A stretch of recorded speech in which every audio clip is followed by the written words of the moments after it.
मलिकांच्या नेतृत्वात असलेल्या राष्ट्रवादी सोबत युती नाही, मंत्री आशिष शेलार यांचं स्पष्टीकरण। मनसे आणि शिवसेना उद्धव बाळासाहेब ठाकरे पक्षाच्या युतीची घोषणा होण्यासाठी 9चा आकडा गाठण्याची शक्यता। येत्या 18 डिसेंबरला युतीची घोषणा होण्यासाठी 8+1 बरोबर 9चा मुहूर्त। शिवसेना आणि मनसे नेत्यांची पुन्हा बैठक, जागा वाटपाच्या मुद्द्यावर दिवसभरातली दुसरी बैठक। ठाकरे बंधूंच्या मुंबई महापालिका निवडणुकीच्या प्रचाराची सांगता सभा शिवाजी पार्क मैदानावर होणार। ठाकरे बंधू संयुक्त सभा घेण्याची शक्यता।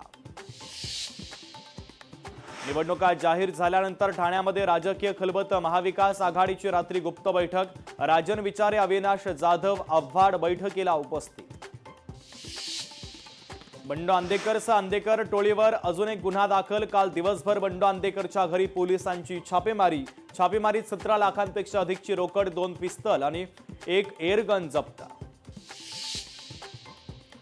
देश पातळीवर राजकीय घडामोड घडत असून मला आता काहीही सांगता येणार नाही, मात्र काहीतरी घडत आहे।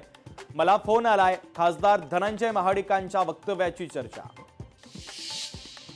मुंडवा जमीन गैरव्यवहाराच्या प्रकरणी शीतल तेजवानीचा जामिनासाठी अर्ज, पुणे जिल्हा सत्र न्यायालयामध्ये करण्यात आला अर्ज। सुप्रिया सुळे अमित शहांची घेतली भेट, शौर्य पाटील आत्महत्या प्रकरणी आणि विमा कंपन्यांसंदर्भात दिल्लीमध्ये 10 मिनिटं चर्चा। नॅशनल हेराल्ड प्रकरणी राहुल गांधींना दिलासा, ईडीची तक्रार स्वीकारण्यास कोर्टाचा नकार।